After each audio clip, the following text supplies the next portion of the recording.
Welcome, welcome everyone to another Facebook Live with Dr. Nelva Bryant. Happy 2025. It's been 2 weeks since the new year started, but this is our very first Facebook Live with Dr. Nelva Bryant. And let's see, we are doing things just a little bit differently today. We've got a past guest, Rebecca Henney from Doggone Taxi. And also, I'm going to let you explain the breakdown of your whole company to everyone, but we're really excited to have her. But before we start with our conversation that starts with you, Rebecca, I definitely wanted to wish everyone not only a happy new year, but today, I don't know if you knew, is Betty White Day. This is National Celebration of Betty White Day, which I'm actually a huge fan of Betty White, and I'm so glad she gets a special day. I want to wish everyone a happy Betty White Day. So, Dr. Bryant, why don't you start off by introducing yourself to everyone? Yeah, definitely. Hello, everyone, and thanks for listening in. This Happy New Year to everyone. It's been 2 weeks into this new year. A lot of great things have been happening. We've been out partying and having great times with the American Humane Society Hero Dog Awards. We were there last week and had a fabulous time and just sharing in that event. So that ties in definitely. Not sure if you guys are aware, Betty White was a huge supporter of the American Humane Society. So definitely honoring her. But share with that. And also introduce myself. I'm Dr. Nelva Bryant. I'm a veterinarian. I work in the airline industry. I work for Delta Airlines. I'm on staff with them to help review and revise the policies for animal transportation. From that, I developed When Pets Fly. Greta jumped on board, and we've been on this road of doing these Facebook Lives, developing our website, Instagram, Facebook posts, and LinkedIn. We've been doing a lot of things over the past, let's say, 3-4 years. And what we're doing is sharing primarily pet-centric travel education, focusing on the pets during air transport. We do these Facebook Lives to share, basically initially to introduce everyone to the different stakeholders in the animal transportation industry. Over these past few years, I've attended meetings such as the International Pet and Animal Transportation Association meeting, the Animal Transportation Association meeting. So all these interesting people I've met over these past few years with, the first one, International Pet and Animal Transportation Association meeting, that's IPATA. With an IPATA, that's how I met Rebecca. Let's see who else I met through there. I met Varun and a few others in reference to that. And they've been on to share as far as pet travel from their perspective and sharing in different aspects there. Also met from the ARC at JFK, Beth Elizabeth Shuetti. So here today, we're going to share a little bit more with Rebecca. She was our past, she's been on with us last year, I believe. And she's got some more information to share with us this year. But before you go, Rebecca, well, Greta, you introduce yourself because Greta's a strong part of what I do, and then we'll go into you and we'll just start jumping into our topic for today. Hello, everyone. Again, my name is Greta Russo, and I am the Robin to Miss Batman, Dr. Bryant, and we have been doing a lot these last few years with Facebook Lives, as well as just getting Dr. Bryant to lots of conferences all over the world, speaking about pet-centric animal-centric animal transportation. It's been a very fun journey. We're looking forward to doing so much more this year, not only exposing the brand to a new crop of people and new markets, but also just extending the information that we're sharing and getting more information. We definitely are opening up to start taking in the request of what information do people want to know specifically. For the longest time, we've been, trying to guess at what people wanted to know, but now we want to hear directly from you. What is it that maybe we missed, or what would you like to know more about? So, please feel free to, on our social media or on our site, send us a note of, hey, could you speak on this topic? Or I have this question, or even maybe share an experience that you had. And, we can talk about it with you. But we want to open up to everyone so that we can help not only explain some things and make them clearer, but maybe even utilize your question or your suggestion to help educate everyone. So we're definitely taking a more broader approach to reaching and educating, and we want to bring you aboard on the journey. So again, welcome to another year of Facebook Live with Dr. Nelva Bryant. And just to comment on Betty White real quick. So everyone, I'm sure you remember that Dr. Bryant is on the American Humane Board. Well, Betty White, she was, I don't want to say one of the first, because I think, isn't the American Humane like 100 years old? They're the oldest animal organizations in the country. But she was actually one of the ones that really helped spearhead the certification for animal safety in Hollywood. So she was very big on that and making sure that there was always a safe environment for animals that were in Hollywood and that was acting. So that was one of the things that first drew me to her before I found out she was how big she was. And then I just really fell in love with her talent and her comedic wit and everything else. So, and I'm so happy the government is going to make a stamp for her, and I can't wait for that to come out. They haven't set a date yet, but we certainly will announce that when it does. But, I'm hoping everyone who is a huge fan of Betty White is enjoying this day and remembering her and everything that she did. So here we have, you see, standing with us, Miss Rebecca from Doggone Taxi, and she has been a guest with us before, and we would like her to just introduce herself to everyone, because we've picked up so many more followers, Rebecca, and so I think you were one of our first guests that came on, and so there's so many more people that we want to introduce you to. So definitely, please say who you are and explain your company to everyone, and we will dive right into all your great news. Thank you. Welcome. I'm Rebecca with Doggone Taxi.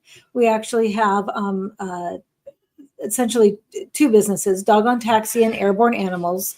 They're both pet shipping companies.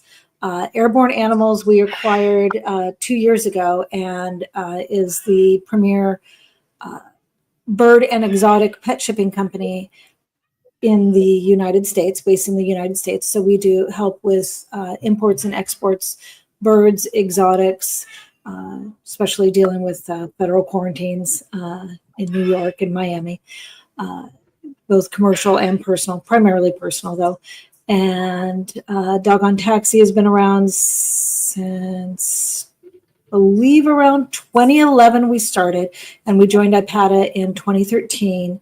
So over a decade, we've been shipping pets, domestic and internationally. And last year we got our IAC, so we are the indirect air carrier certified with TSA, so we can ship with many airlines. And this year we are working on, myself and another colleague, we are currently studying for our exams to become full IAC members, which is the International Air something. IATA, for IATA, and that will allow us to be able to ship with all airlines, which is kind of that is great. Yeah, a lot of folks don't understand as far as pet shipping companies or what have you. please explain more about the importance of it and what you do in reference to that, because it was like, well, what do you do? Why is it important? It's extremely important, especially if you're traveling internationally. Yeah, I mean, for most people traveling domestically, they can honestly, move the pet themselves, unless, their life is chaotic and they just need help. They need help with pickup and delivery. We call this door-to-door transportation, sort of like when you hire a moving company and they come to your house, load up your belongings and take them there. So obviously a pet is not a box. It is treated entirely differently, and it is required to be handled differently by the airlines as well. So there are only certain aircraft that are specifically designed to hold live animals. Typically on a passenger airline, you're going to find that under, say, the first class front section of the aircraft. But we can also ship on freighters where they put the pets on the main deck where there's no passengers, and they ship the pets in the same area that plants, pharmaceuticals, and other items that need to be kept with the same air pressure and temperature as a passenger cabin would be. Yeah. I'm glad you brought up the fact that not all aircrafts, folks have to understand, not every passenger aircraft is equipped or capable of transporting live animals. So just be mindful of that. You might say, hey, there's a direct flight from Atlanta to Nebraska. It's a direct flight, but that aircraft might not be capable of handling live animals. So understand that. So over and above that. Yeah. Over and above that, there's several layers you have to go through. Is the aircraft an aircraft that has a certified live animal cargo hold? Does the airline have trained personnel that are certified to be able to do the load and unload? And number 3, is that an airline that is currently accepting pets for travel, whether it be domestic or internationally? Because every airline has different rules for that. Yeah. And what folks have to understand too, just your first step of really deciding you want to travel and everything, you really have to research your airline, because there are, as you said, there's certain airlines that don't transport pets or live animals in the cargo hold. They don't have the capability. You look at a Frontier Airlines or a Southwestern Airlines, something like that. They don't have their capabilities. So you have to do your research of that airline and figure out their capabilities. But again, that's a service. If you don't have time to do it, that's a specialty area that a pet transportation company will be able to provide, such as yours, right? Correct. Yep. Yeah. Then there's also size limitations based on the aircraft that's on that route. So there's many different layered factors involved. And I can speak about one of the reasons that I'm here today to talk with you guys is the change that the CDC made with the specifically dog imports into the United States that started last August. And that is something that we are currently under review for to be approved as the first port to be approved under the full new process, because the current stations that are open were under a grandfathered program and now having to do the full application as well. So when you say port, what do you mean? A port is like SEA for the airport code, ATL for Atlanta, JFK for New York. Those are defined as ports. It could be a port. I think more the port of entry, though. You gave me the station code, the port. So the port of entry. An actual port of entry. Yes. Into the U.S. Oh, yes. So and at these. Yeah, I was going to say, FYI, just to share a little bit of my knowledge. I don't know if I shared with you, Rebecca, before coming to Delta, my role with Delta, I was actually with CDC. My role was within the quarantine branch where we had, there's at the time, I think there was about, say, 19 quarantine stations scattered nationally. And I was a dog importation SME. So I'm very familiar with the dog importation regulations with CDC. They have changed significantly since I moved on to different roles, but that was back in 2018.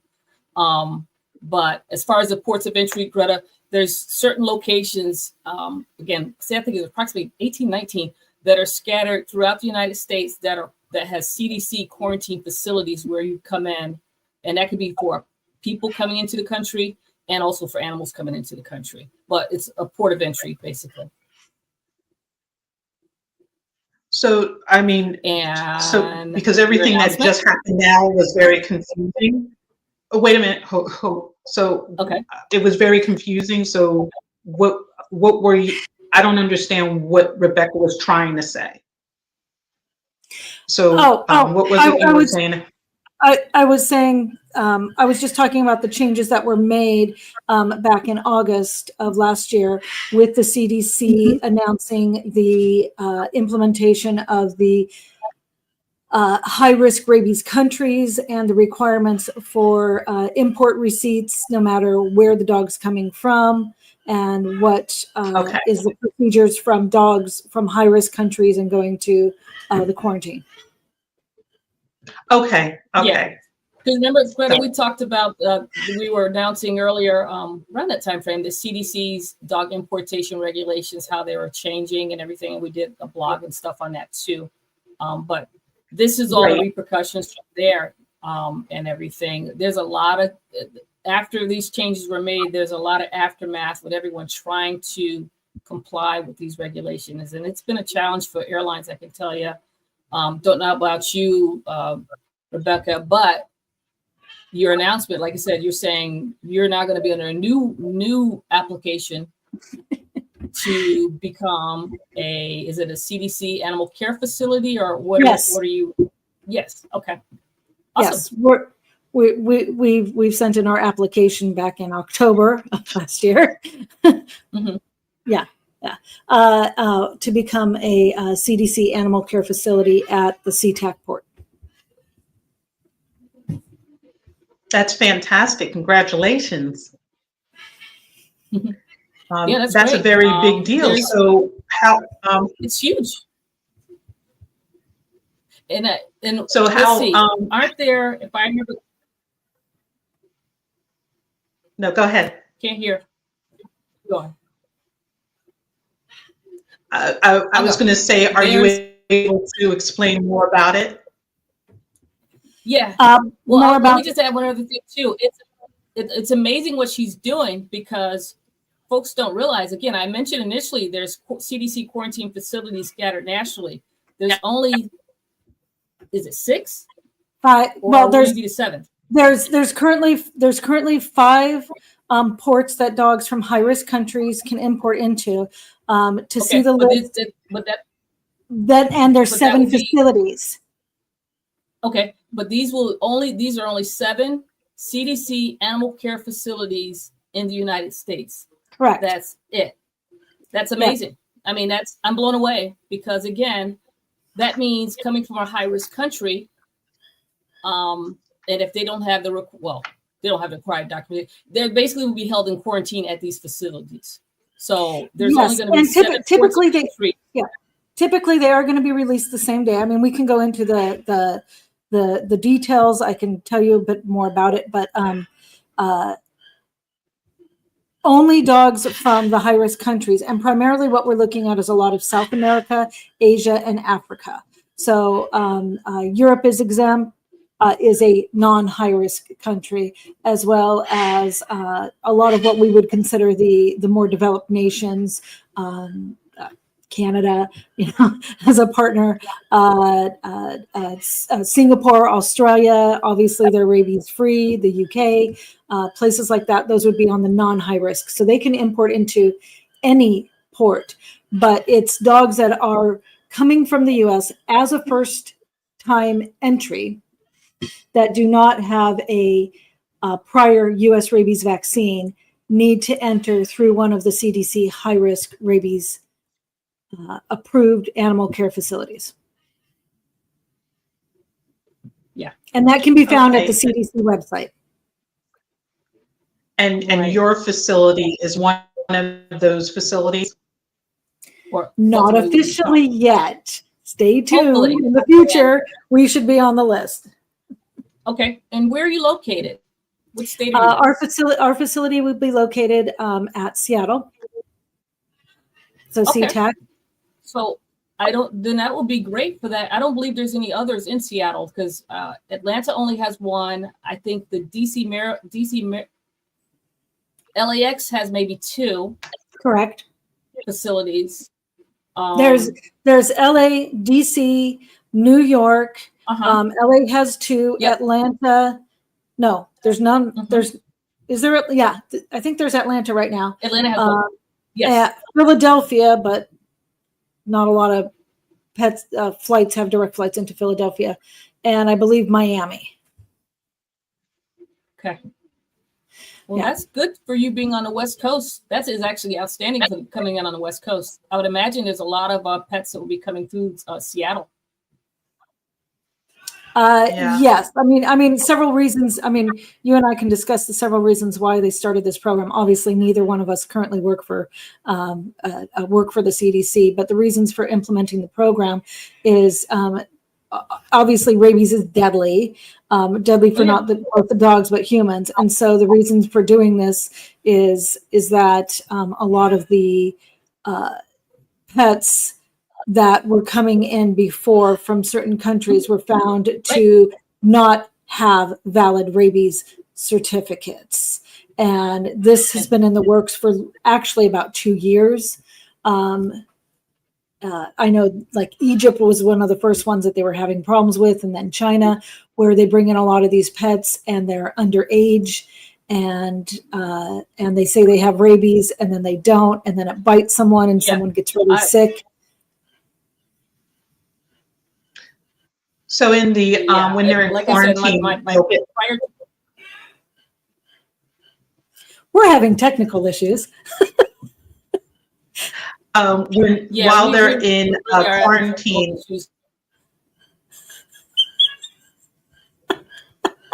Hold on one second.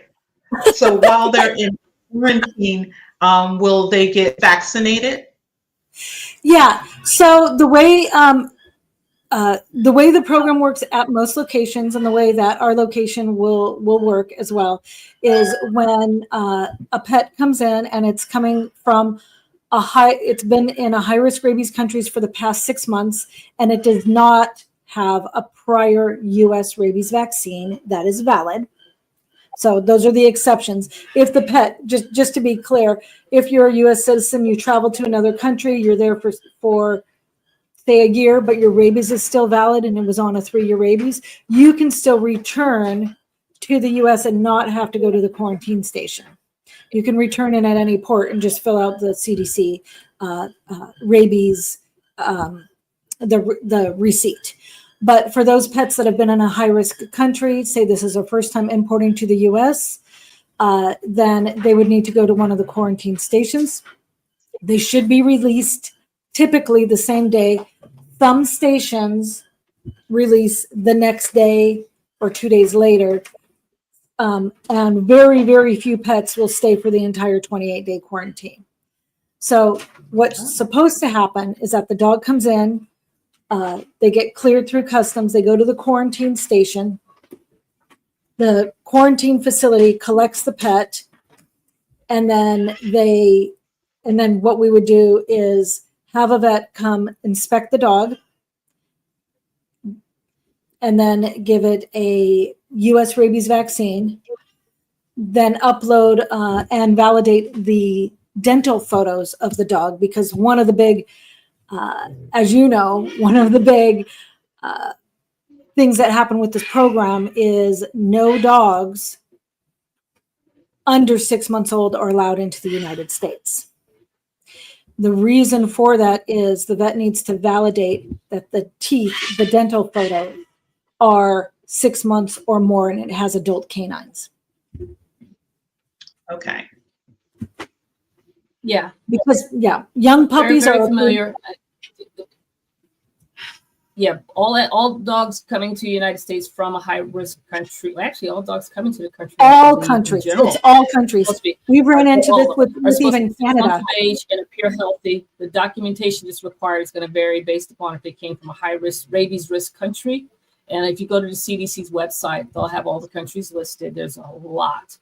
And then also based upon that, and also as Rebecca mentioned, where they received their rabies vaccination and the validity of it. If it's a U.S. given rabies vaccination and it's still valid, then there's an exception can be given there. But if it's a non-US rabies vaccination, then there's a series of things that has to be done to kind of validate that. And yes, Rebecca, years ago, again, my role with CDC, years ago, we were familiar with the outbreaks of the dogs coming in from Egypt, biting someone and then coming into the US with the dog. And then there's an outbreak investigation based upon that bite. So it was huge. I don't want people to take this lightly. I think it's not significant. Rabies is severe. It's a disease of public health significance. In 2007, rabies has been eradicated in the US. But again, the canine variant rabies has been eradicated. When you travel out of the country, these high-risk countries, it's not eradicated. It's a potential exposure. So that's why all of this is happening. Mm-hmm. I agree with a lot of things what CDC is doing. I'm happy that they're doing this, but in a lot of ways, it's just rough and tough. It's going to prevent a lot of folks from bringing pets into the United States. As I said, they have to be 6 months of age. And how do we determine that? Yeah. Yes, we look at the teeth. You can age a dog by their teeth. So, but yeah, it's a huge undertaking. Mm-hmm. Well, this is not a dog. Just a minute. Let me remove my friend here. I saw your dog behind you too. You have a black, looks like a black lab that's sitting behind you, who's peeking out your shoulder. No, I don't. You don't have a black dog? Pardon? What was that? I thought I saw. No, that was my cat. I was trying to get rid of my cat. You don't have a black dog? No. No, not there. Do you have a dog? I thought I saw something behind you. No. Earlier, okay. That was my cat. Is there a person in the house? There's like cat stairs. We built cat stairs. No. Okay, maybe I saw it behind you a while ago. There was never mind. Yeah. So yeah. I mean, that's the whole purpose of the CDC program, is to prevent the spread of rabies and to prevent the risk of high-risk rabies. The hope, and I know how we function, is because when our facility is going to open at CTEC, and I do have a video and promo, but people can find that at our website once we are officially open. We are actually in the back of a vet clinic, and I know a lot of other places have associations or affiliations with a vet, but not necessarily right at a vet. So our releases should be, our plan is to have all the pets released within about 2 hours of arrival, or the same day. What will you do if they have to quarantine for the 28 days? Repeat? I said, what will you do if they have to be quarantined for the 28 days? That's for ones that actually follow and comply. What about the ones that come here and they don't? What do you have prepared for that? Well, but okay. It's actually, that's not the difference between, so when they're coming from a high-risk rabies country, if they have had the rabies FAVN, the rabies serology test in that country, and they have a rabies certificate from there, then they can just be examined by a vet, given a new rabies vaccine, US rabies vaccine, and then released, assuming they're all, healthy and not showing any signs of illness. Okay. If they are showing signs of illness, then they would be held until the vet and the CDC clear them. Or if they enter the country and they did not get a rabies FAVN test, then that's where they would come in and do a 28-day quarantine in the United States. So first they would come in, they'd get seen by the vet, they'd get the rabies vaccine, and then they'd be held for 28 days. And the real purpose of that, again, is, as you know, is to make sure that the pet is not displaying any illness, is not showing any signs of having a rabies virus. You know what? A rabies. Another thing people should understand and realize too, it's not a given. There's potentially a chance that if a pet comes from a dog comes from a high-risk country, doesn't meet the requirements, be aware that the dog can be sent back to the country of origin as well, as an option as well. They can deny entry. It's not a mandatory that it has to stay here. So folks need to be aware of that too. I did not know that. I thought that they were doing they were putting them all in the quarantine, and if there was any issue. No, they can be sent right back to the country of origin. Okay. That was not in our part that we saw. what we Well, interacted it's not something with. you probably would have to deal with, but just I'm saying it in general for folks to know that it's not a given that just because you don't meet requirements, oh, well, just do quarantine. No, it can be denied entry and sent back to the country of origin as well. And that will be a decision between CDC, the CDC will make, and also work with the airline to make sure it happens. Yeah. So our process is going to be to receive the dog, obviously take them out of the kennel, give them a proper comfort care, give them water and food, and then have the vet check them, get them a new rabies, upload that to CDC, and then CDC will give the final approval to release the pet.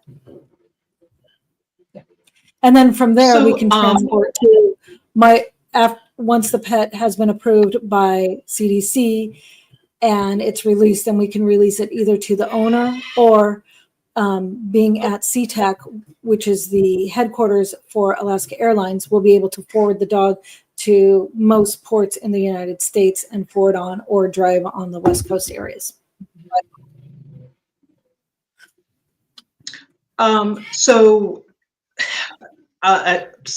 This question that I just popped up, so I guess people have the option to make an appointment with you, or I kind of, at first I was understanding it as when people get off the plane, if their dogs needed to be quarantined, they were sent to you. I didn't realize that they could make a reservation. Okay, so all of the facilities operating require reservations in advance.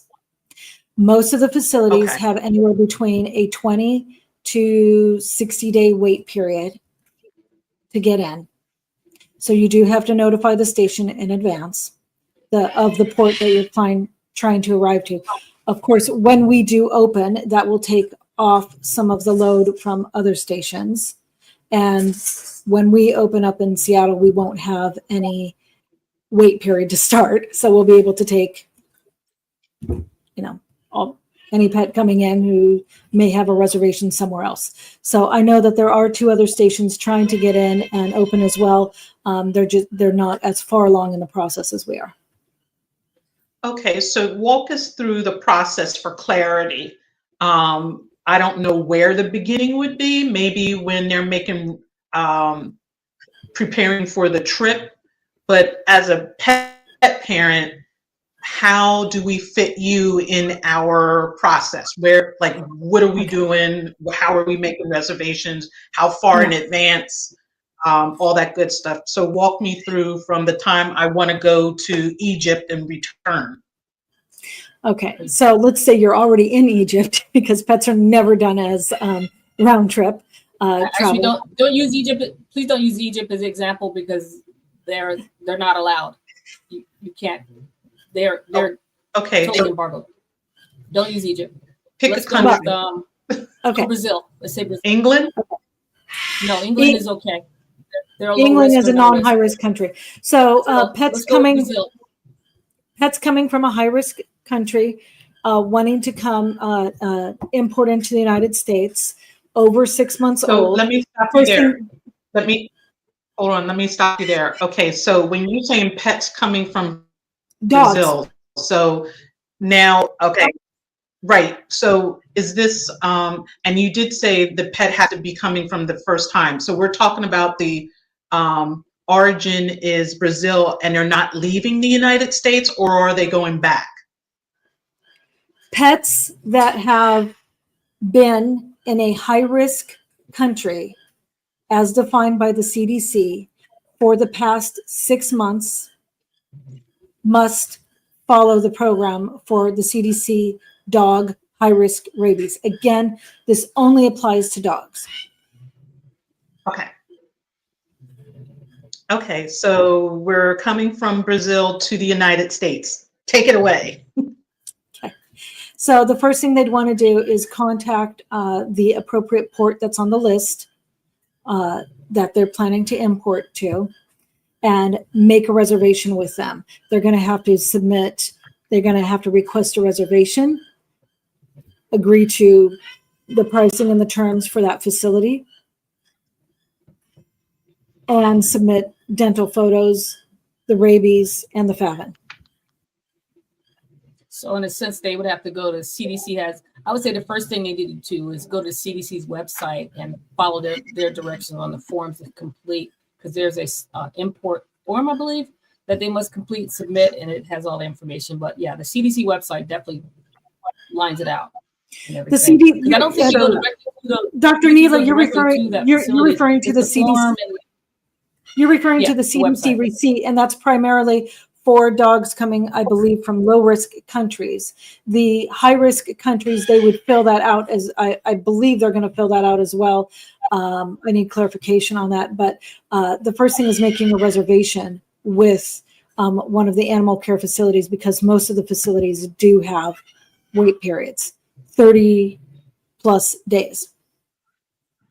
So let me ask you this. What if a pet parent doesn't know that their country is high risk or what an allowable risk country to come in? You got to go to the CDC's website. Okay. They would refer, so everybody should start. Okay. All dogs coming into the United States need to fill out the CDC receipt form. If a dog comes in and it hasn't followed the proper procedure, then obviously not only did the pet parent, but the airline not follow the policy. Everybody gets in trouble. And there is a reason why that we have certain space that is reserved for dogs that don't have prior reservations should an emergency occur. Okay, so it sounds like before you even book a flight, the first thing you need to do is to go to the CDC website and figure out which port to come into the United States. Basically, you have to get CDC's approval and everything to move forward. You can't just jump ahead. Okay. Yeah, I would think it doesn't matter how the dog is arriving. It doesn't. Well, a lot of the airlines are part of the enforcement compliance part with this. So owners might not know, but the airlines know, and they will be told that their pet cannot take the flight because they haven't met the qualifications.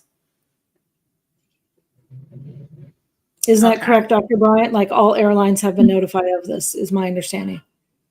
Actually, all of the documentation has to be done and completed and provided to the airline to allow boarding or acceptance or booking, what have you. Right. You need so to they're not going to prior to all that. So a part of your acceptance on the aircraft, you need to show the documentation, either the receipt or whatever form from CDC, and then from CDC to the airline to get on board.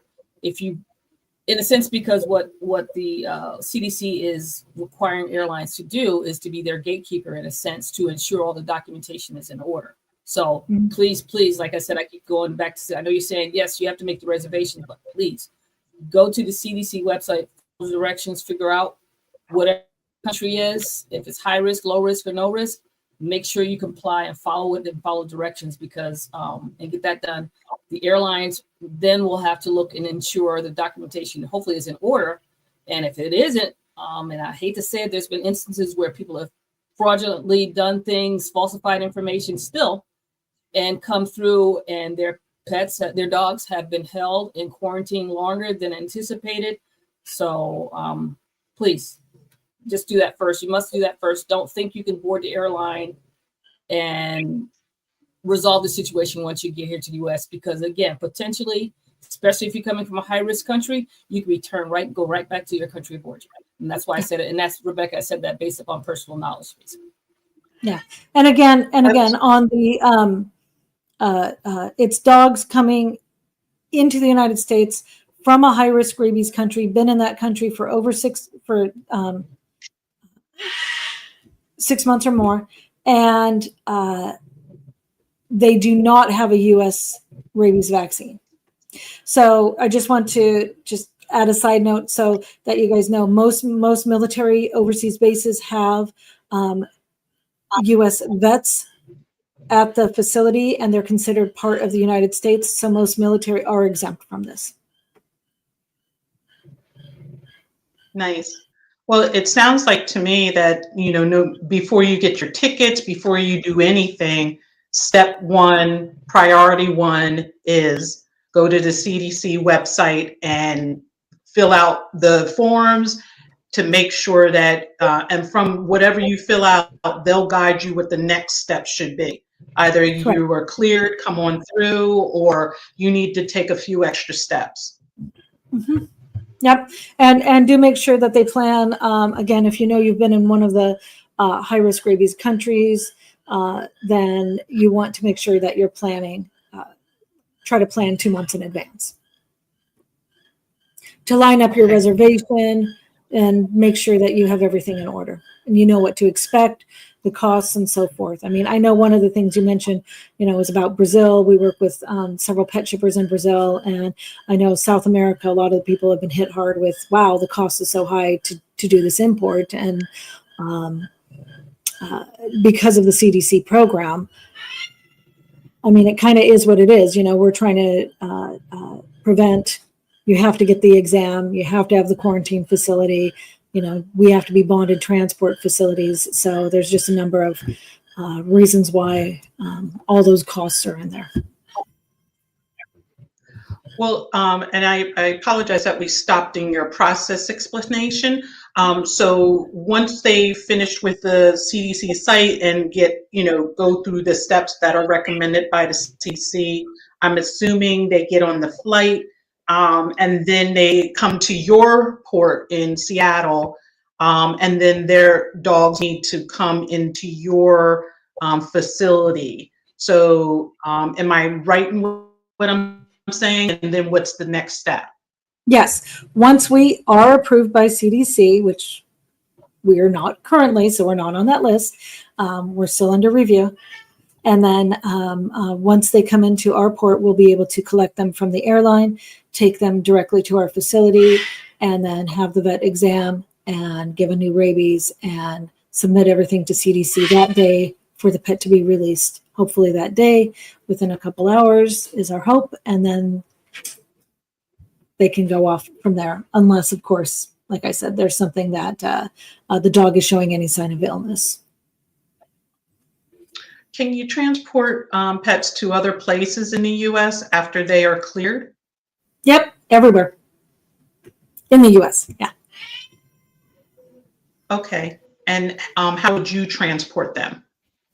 Well, I mean, our facility and our main office is in Seattle, Washington for Doggone Taxis. So the primary airline that we use is Alaska Airlines because their main hub is Seattle and they go pretty much everywhere. So we can pretty much get them on a direct flight to most ports in the country from Seattle. Or if they're just going to like Montana, Oregon, Idaho, somewhere local, then we could just drive them there. Or the owners can come with us, either way. Okay. Could a parent pay for boarding at your facility?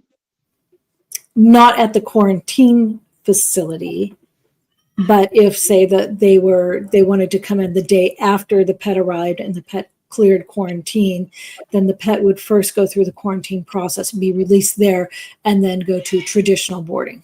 So yes, that is an option, but it would be separate from the quarantine station. Okay. And so what happens if the pet comes from a low-risk country but arrives late? I'm sorry, arrives sick. If it arrives late, then the plane's just late. But if a pet comes in from a low-risk country but arrives sick, lethargic, showing signs of respiratory disease, things like that, and if the CDC determines that if the airline should notify the CDC, and the CDC would say, hey, this pet looks like an issue, then they would have that pet go to the animal care facility and be examined by a vet and make sure it's fit for public release. Because we don't want them coming in with like kennel cough or something else, and Yeah, absolutely. Well, like you mentioned, your facility is at a veterinarian's office. So luckily they would be able to get some kind of, maybe be seen by a veterinarian right there. I mean, we're like in the back, like not in the front office of the vet clinic. Like there's a separate entrance around the back for us, so it's not like a retail location, you know. Okay. But yes, Oh, they well, could be seen that day. They will always be seen by a vet that day. And for everyone to know that almost all CDC imports need to arrive Monday through Friday, because the CDC does not work on the weekends, so they won't process any clearing on the weekend. So if you have a pet arriving late on a Friday, it's not going to be released until Monday, no matter where it goes.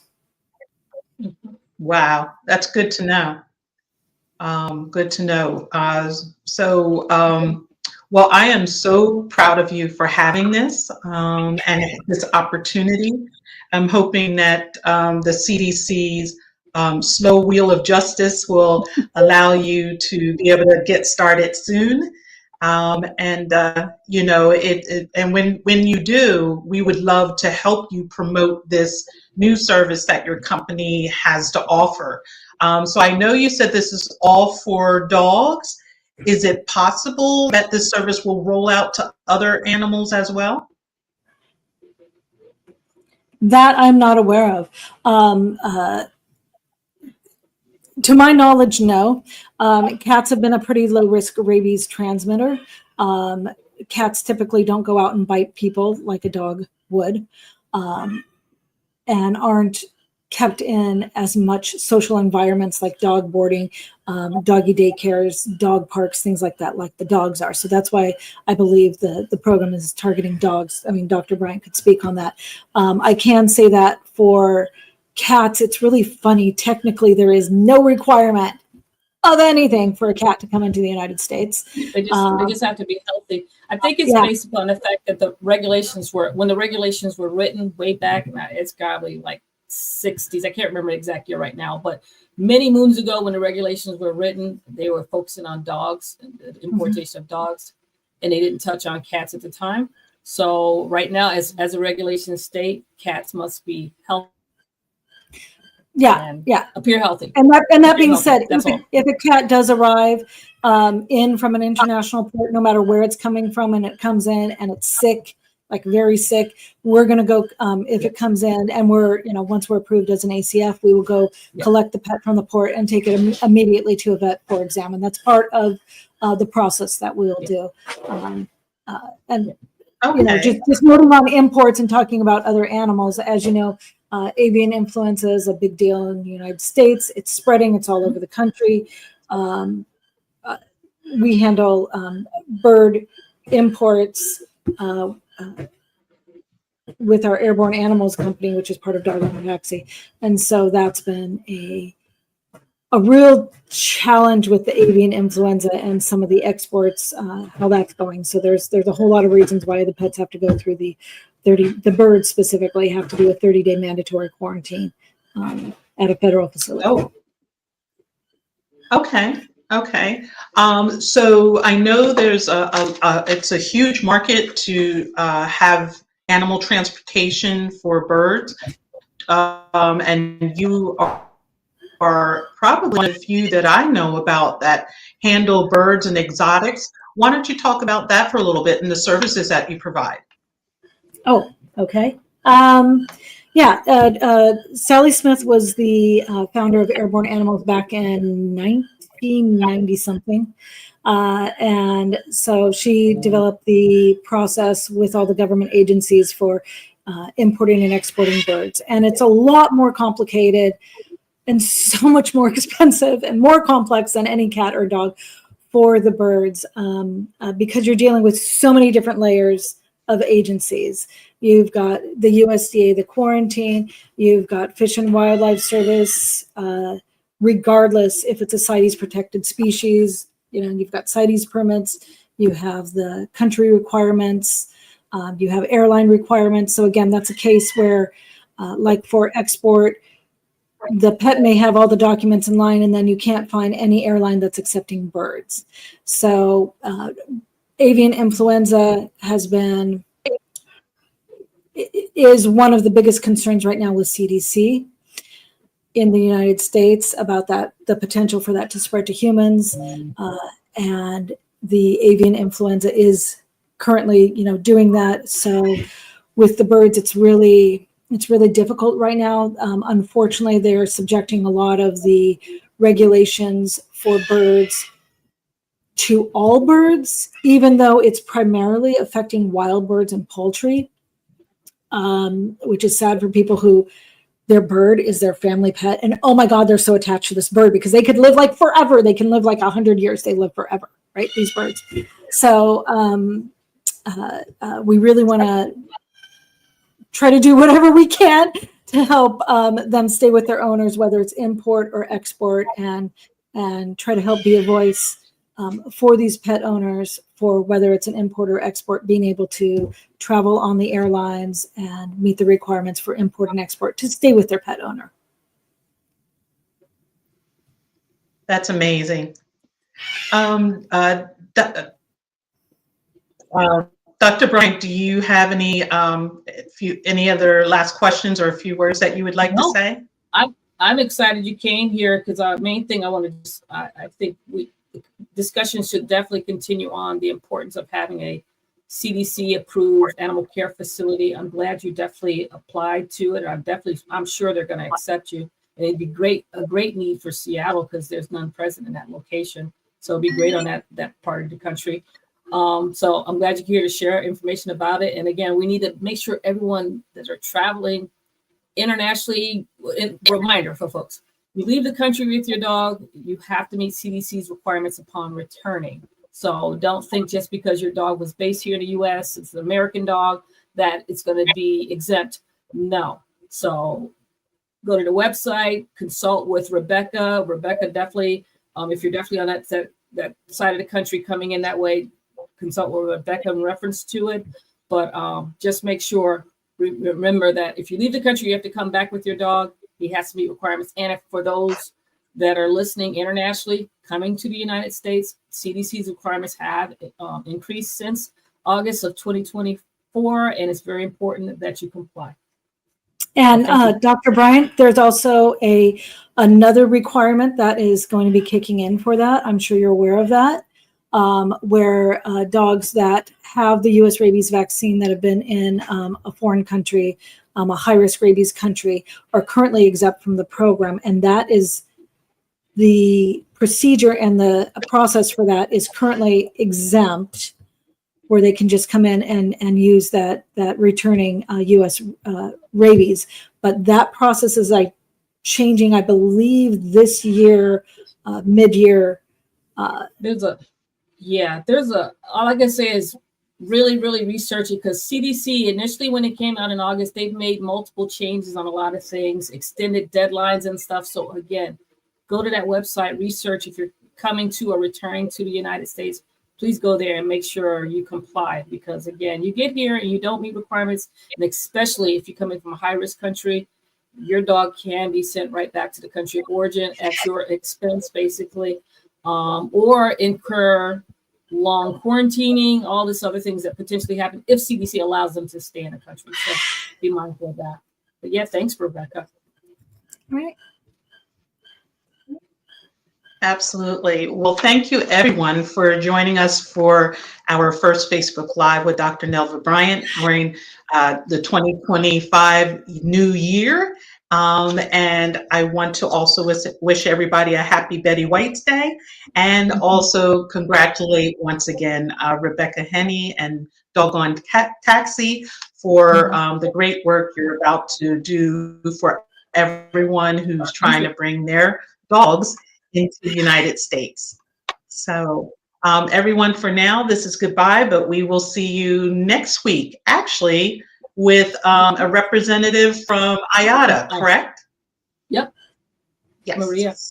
So we'll be able to ask all our great questions. IATA is the company that we're constantly talking about. And so now we will have someone in here talking directly to you about who they are, what they do. And if you'd like, please send us your questions so that we can ask them directly on the show for you on your behalf. But for now, everyone, have a great weekend and be blessed. Talk to you later. Bye-bye. Bye-bye. Let's see. I'll push end.